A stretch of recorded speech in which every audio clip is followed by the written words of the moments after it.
So we'll jump in right away. Welcome to the Public Utilities Commission meeting Wednesday, September 30th. Kip, you want to do a quick roll call? Hassan? Here. Quorum? She said here. She's on mute. Paul? Nolan? Here. Freisel? Here. T. Winkle? Wecken? Mary's here. And Peters. Okay, that's it. All right. Number 2, discussion and possible action on wastewater treatment plant improvement project, Major Reconstruction Inc., change order number 1. Actually, we need to make a correction that this is change order number 5. That's a typo on your agenda. So it's change order number 5. Change order number 5. I stand corrected. So last month, John Friel and Jason Burns are both here from SEH. They're the two that last month we had the presentation on the piles that were found. Once they started removing the garage down there and the floor of that garage is when they found the piles. So we went through that last month on what they found and what we were anticipating that we had to do in order to alleviate the problem that we were running into with the piles and the soil conditions and things like that. So I guess basically if we want, I'll just turn it over to John and Jason and just have them two give us a real quick rundown. If you guys do have questions on anything that was talked about last time, now would be the time to ask. So we did get the change order proposal from Magny. It's the proposal that they're giving us right now is $359,511.61. So that's what we will be discussing tonight. I can say that it did come down considerably from their first proposal. I believe the first time that they went around before SEH really dove into what they were proposing. And started asking questions and different things like that. It's come down over probably a little over $100,000. So I guess we're all feeling that this is pretty much what it is, the best we can do. I had another train of thought here and now I lost it. So I guess with that, I'll just turn it over to Jason and John. Let them two give a kind of their spiel on why we're doing this and why it's needed. Things like that, and then we can kind of go from there with any questions that anybody has. So, yep, maybe I'll start just on general, and then Jason can chime in on structural because most of this work relates to structural, and Jason has helped with all the review and so basically last month we talked about. It was discovered that the existing garage was built on piles and we're demolishing half of the garage in general to build a new pretreatment building. And we reviewed either removing the piles or installing some additional piles to have the whole new building on piles. And we brought in our geotechnical engineer and ultimately, for multiple reasons, as we discussed in that memo, we decided to go forward with the piles, which will give you the best product. And then we did get an additional soil boring to help us delineate how much the piles, how deep they'll be.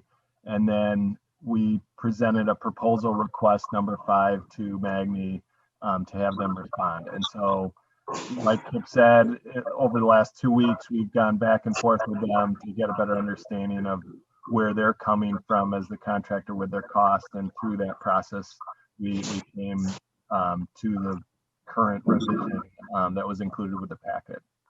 And I'll let Jason chime in here if he wants to add anything to that. Yeah, sure. And I guess John did a pretty good job there explaining that before we definitely before we went forward and got to this point of getting a proposal request from them, we as the design engineers on the project did look at the two options of realistically, what should we be doing? Should we continue to put this on piles, or should we stick with our original design? And like we kind of presented last time, it is our feeling and it's our professional opinion that putting it on piles is the correct option. It's the best option to have the least amount of differential settlement that will happen. And whenever you have a structure that has liquid containing portions of it, which the preliminary treatment building does, it has a wet well and has channels going through it. Differential settlement is really, it's not forgiving in a situation like that. So if we can limit the differential settlement, that is the best option, and that's what is going to be provided with this option. And so we kind of talked about that in the last meeting, but I just wanted to reiterate that this is the best option that we're going with. So then leading into this RFP, like Kip and John mentioned, we got an original cost for these changes from them. We went back and forth with them a couple of times, kind of questioning some of their costs and some of where they're coming up with some of their numbers. And that has driven their price down a considerable amount. So what some of the general things that are included into this price change are the fact that they're going to be doing a lot of this concrete pour in the winter now instead of during summer, better weather conditions. Then they're adding additional piles. There's added days to the projects too because of the delay in once we found it, and then we went through the design portion. Now this RFP portion. So there's some days that have passed by that they have to, that will extend some of the milestones and stuff like that. So in general, those are kind of the types of things that are in this cost change. And much of it is the fact that they're going to be doing stuff in the winter instead of when they planned to hopefully be done by winter. And pouring concrete in the winter is, unfortunately, it's just more expensive to do. There's a lot more things that happen and things that happen slower in the winter. So that is kind of a fairly large portion of the cost of this. Another portion of the cost of this is stuff that they've actually already done. So the demo work of the grade beams and the pile caps and stuff that they encountered that we didn't know were there. There's a fairly sizable portion of this. The cost in this is actually that portion of it that they've already actually done the work of. So not all of this cost is future work. Some of it is already work that they've already done. So this price is encapsulating everything that has to do with this change order, stuff they've already done, stuff that they need to do in the future, and changes that are occurring because of what we found out there. So that's a pretty general overview of the numbers. And I believe you guys have been able to see the breakdown that was sent to you guys. So I don't know if anybody has any more specific questions about it. I can try my best to explain, maybe what they are. One thing, Jason or John, that I'd like to hit on too is the 359, 511, 61 is worst case scenario, correct? When we're talking, 110 added days to this project, and we're talking winter conditions, winter concrete, Magny is figuring this as worst case scenario for working in the winter and pouring and getting this stuff done in the winter. So I mean, there is a chance, and albeit it is just a chance, that if this gets approved tonight, this will go to City Council on Monday for approval. If it goes through both these approval processes, Maggie can get started on this immediately. So let's just hope that weather plays in our favor, and we actually get credit for good days and things, to where hopefully they can get this concrete poured, they can get the stuff done that they're adding costs to. Hopefully the weather cooperates and we can use that to our advantage. That's a good point. Yeah, they are assuming that this is worst case scenario, that they basically need to do the vast majority of the concrete pour in winter instead of in more favorable weather conditions. So the sooner they can get on it, the sooner hopefully they can beat the winter. And we did specifically, like Kip mentioned, we specifically asked them, what happens if we have a mild winter and you basically don't encounter winter conditions, or you don't encounter as much winter conditions as you're planning.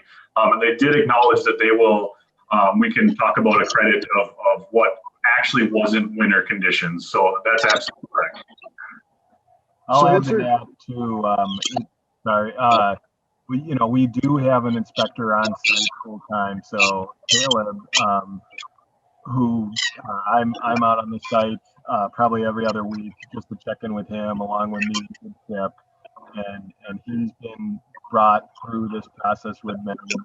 He's seen these breakdowns, and that's what he's going to be paying attention to also. But then back to what Skip brought up, one of the discussions that we had with Magni was, the winter conditions generally include December, January, February. And we did confirm with them yesterday that a lot of this cost incorporates that winter with this larger building.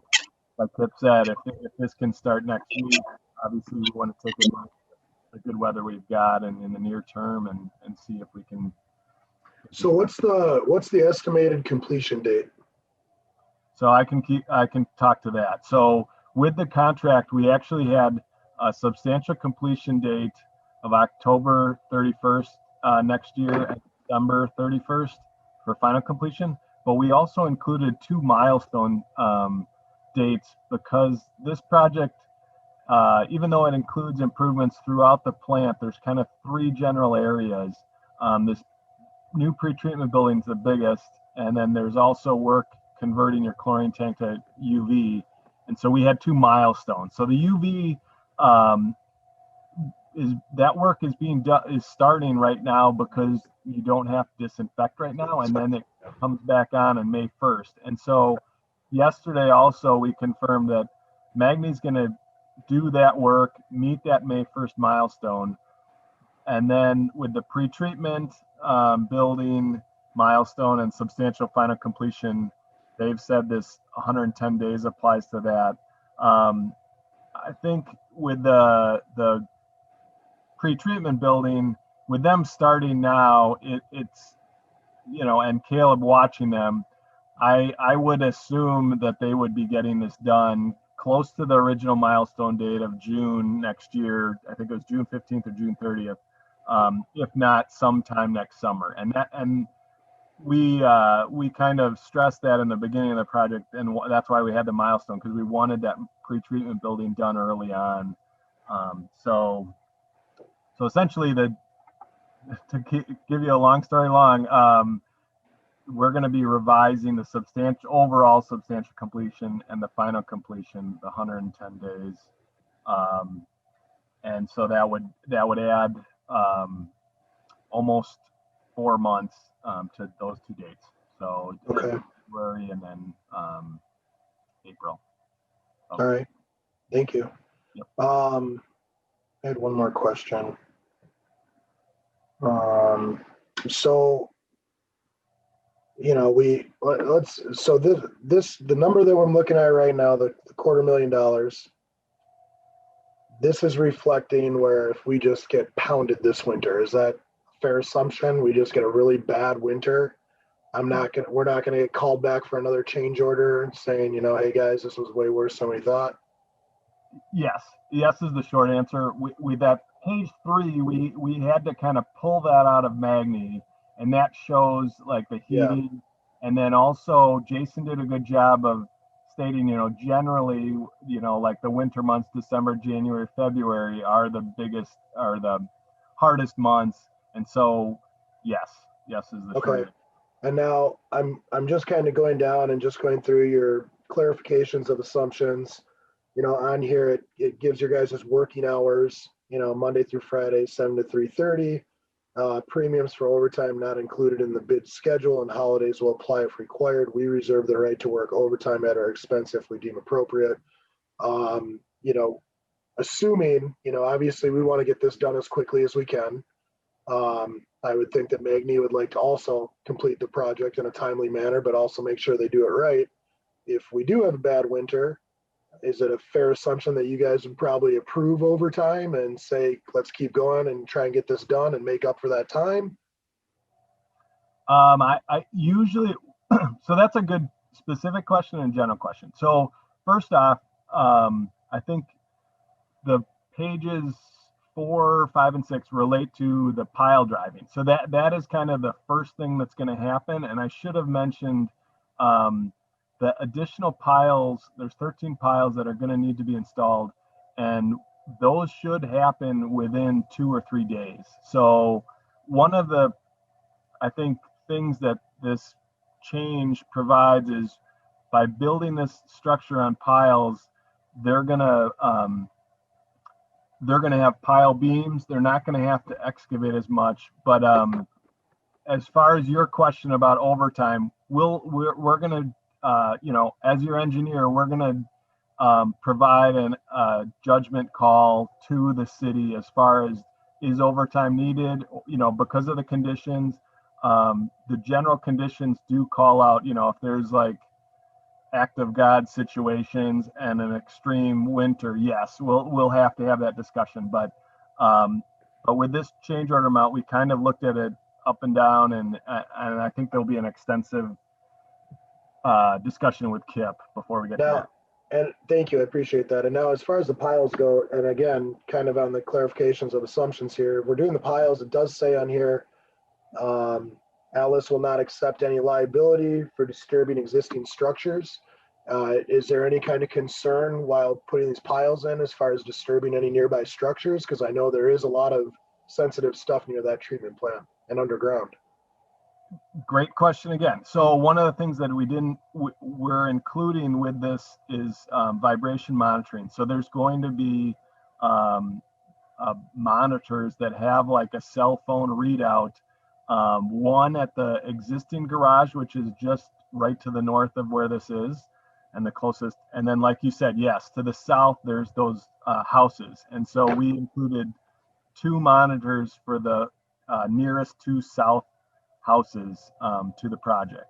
And that's one of the things that we is that just kind of like a notification system, just saying like, hey, we're getting some seismic readings here and like this could cause damage? Or it's actually so we're kind of approaching in a couple steps. So our inspector Caleb is going to go visit the residences with a Hudson staff member from the treatment plant and notify them once we know exactly when the date is, like maybe the week before, and tell them, hey, we want to take some photos, assess, your house in general with some photos, and then explain what's going on. Caleb has talked to the south resident already when the project started.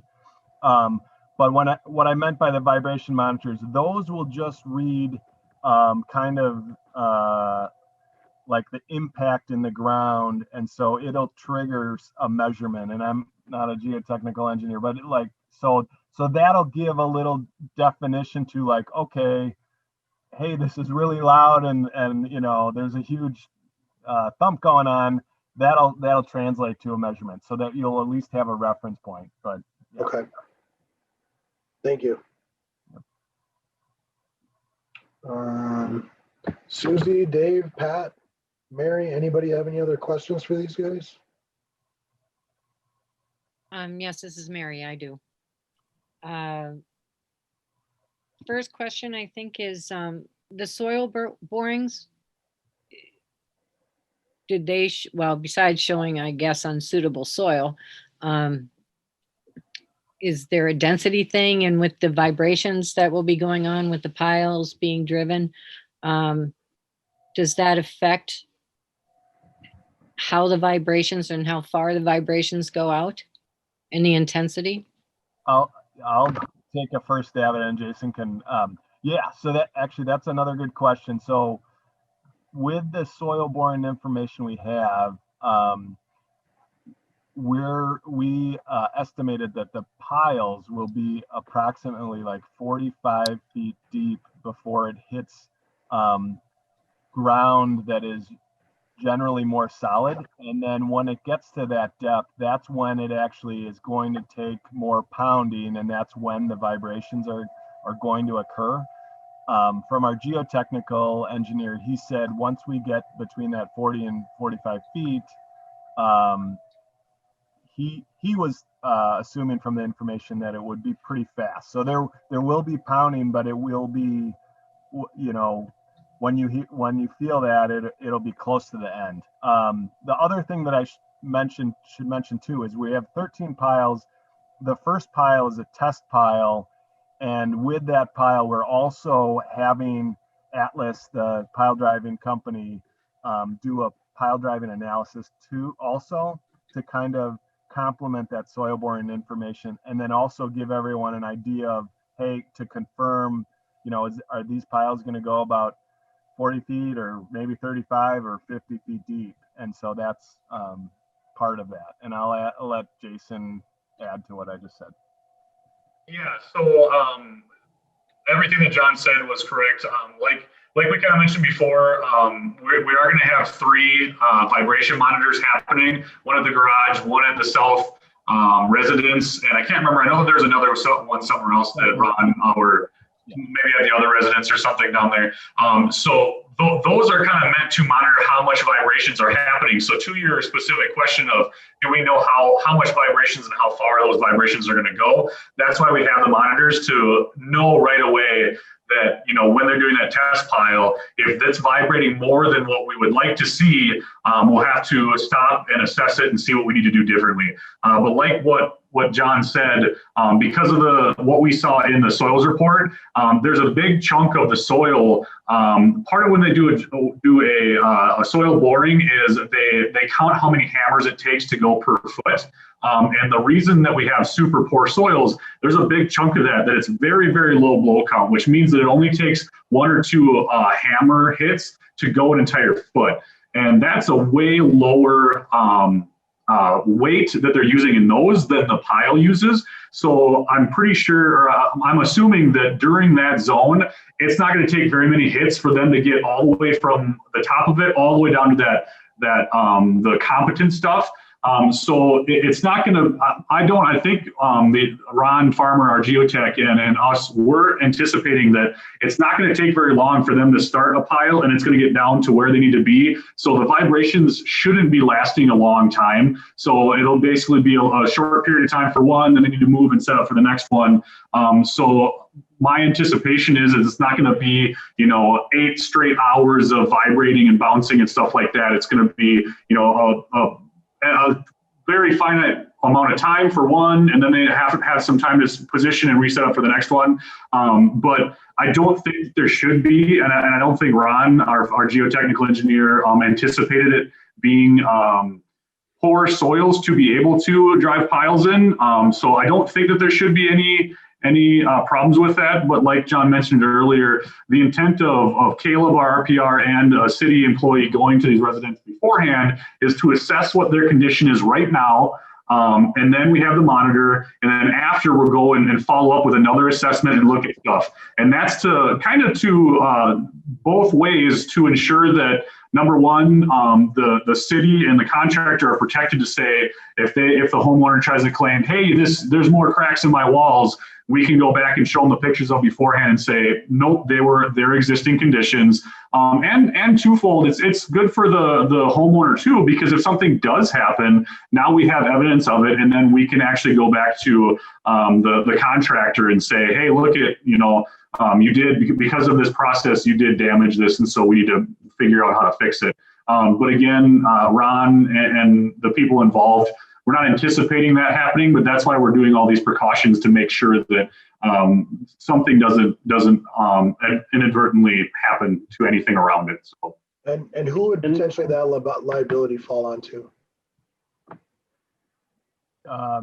Essentially, it would be the city, and I guess I should have backed up. So one of the things with Ron, he's been a geotechnical engineer for 40 years, and that was kind of one of the first things I said is like, well, what do you think of the piles in this situation?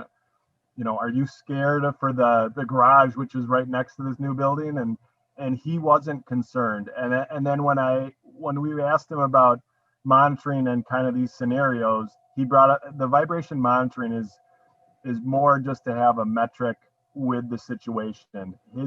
he's not, he wasn't alarmed by the piles being where they are relative to the other structures.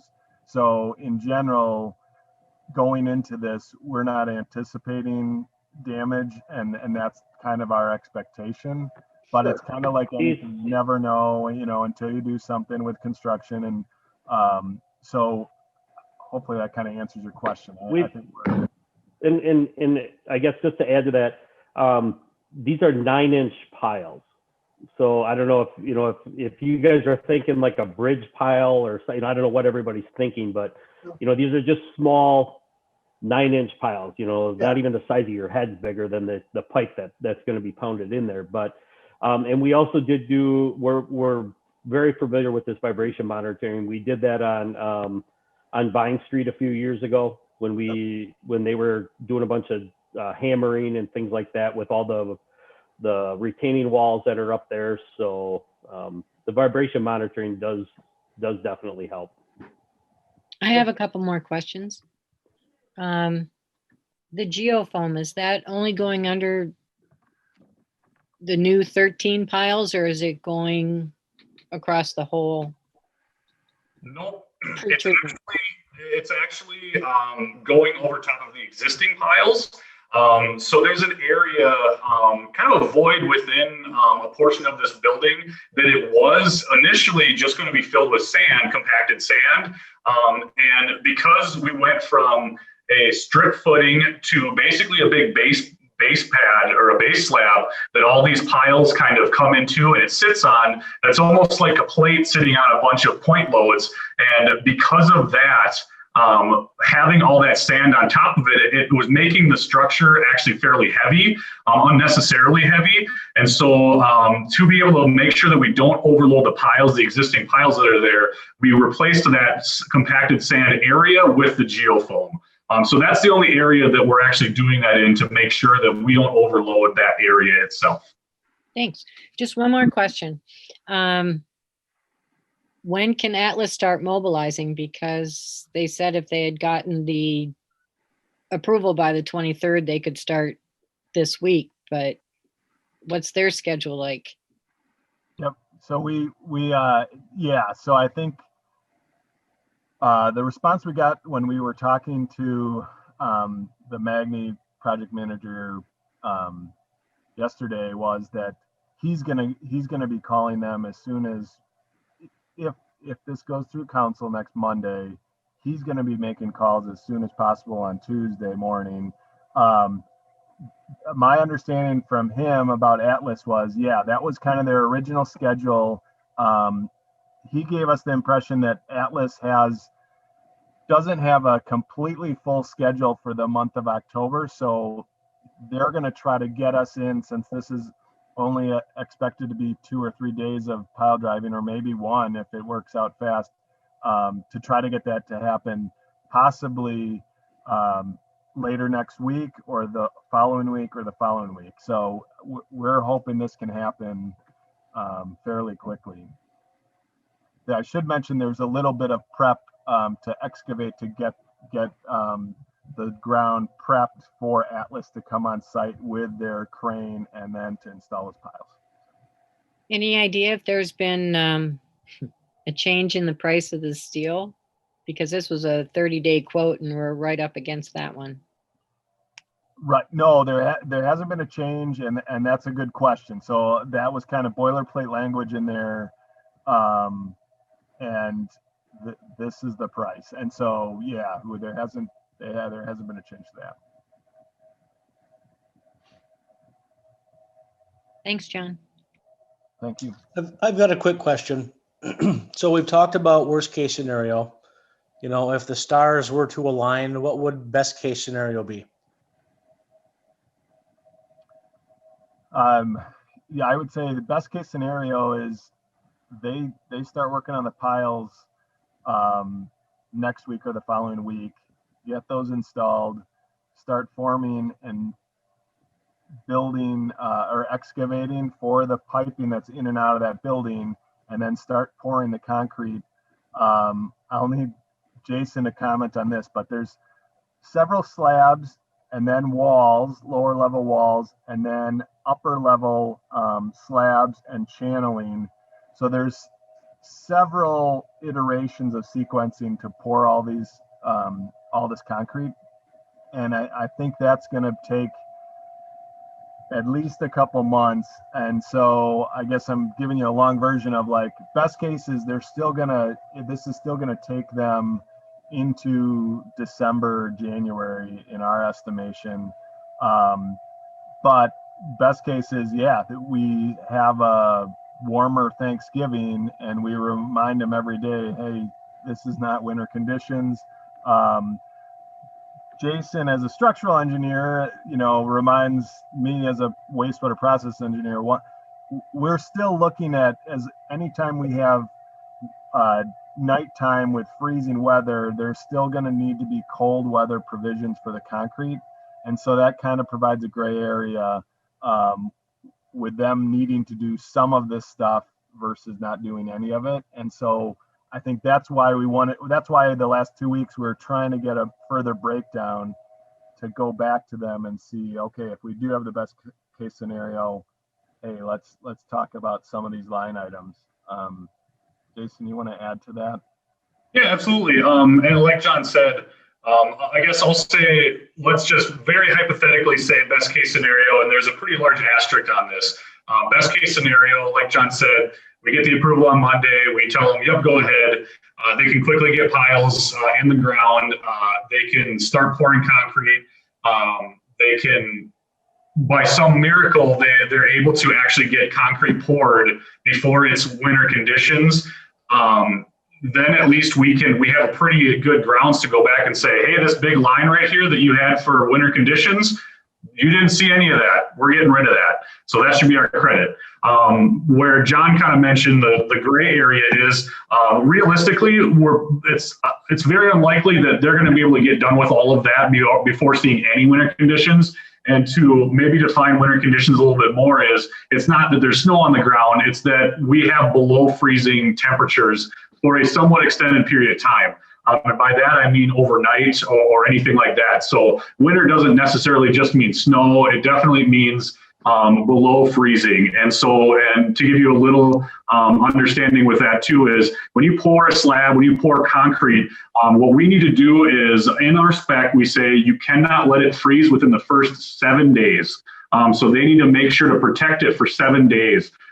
So part of the winter concrete portion of that, in winter conditions they have in there, it's heating. And so there's plenty of ways that they can do it, but fairly typically they'll put a tent over it that's with poly and have a heat source in there that keeps it above. Our spec says that the concrete itself or that area cannot get below 40 degrees. And that's to make sure that all the free water that's in the concrete while it's curing doesn't freeze. Because if that freezes, that really negatively impacts the strength of the concrete and the performance of the concrete in the end. So that's really the basis of winter conditions, is freezing temperature and making sure that they need to protect it and not allow it to get below 40.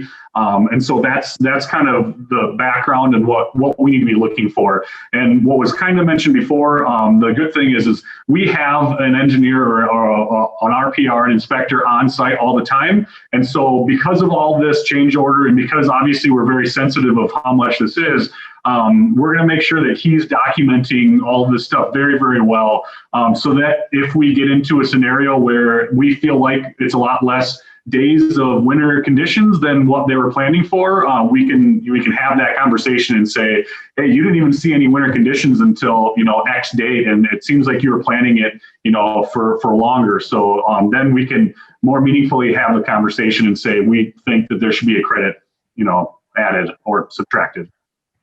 And also on the timeline too, I mean, I think we all win if the weather's better, and if we can keep pushing them, they can meet the schedule and get back to that original schedule too with the overall project. Thank you. Susie, do you have anything? No? You're on mute. Sorry.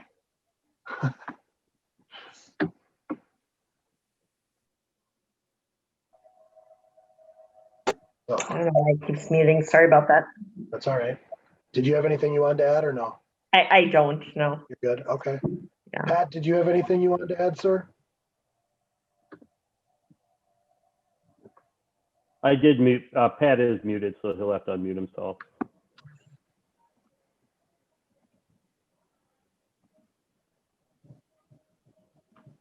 All right. There he is. There he is. Oh, I guess that's why I argued not to read it and just go for it, but too late now. Now we gotta do the best we can. Yeah. Did you have any other questions for these guys, Pat? No. No? Okay. All right. Kip, so we're looking for a motion to approve So, the yeah, schedule. with that, what we'd be looking for is a motion to recommend to city council to approve change order number 5 in the amount of $359,511.61. I'll make that motion. Prizel, I'll second it, Pat. At seconds. Nolan, All in favor? Aye. Aye. Motion carries. Thank you, everybody. thank you, everyone. All right, Number thanks, 3. Jason. Thanks, John. If you guys want to Thank you, jump off, guys. you're more than welcome to. Thanks again, guys. Appreciate Thanks a the lot, everyone. information. All right, jumping in here.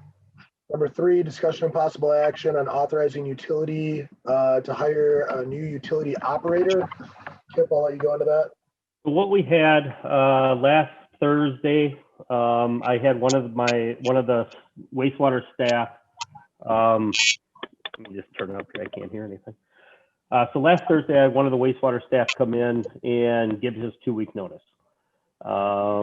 He's moving on to a different job, doing something else, things like that. He just wasn't happy down there. So with that, what I'd like to do is start the advertising process to replace him, and then go through the hiring process. I'll get the wage scale from City Hall, from Aaron, so I can get all that stuff updated, and then just kind of get through the interview process, and then get somebody back on board here.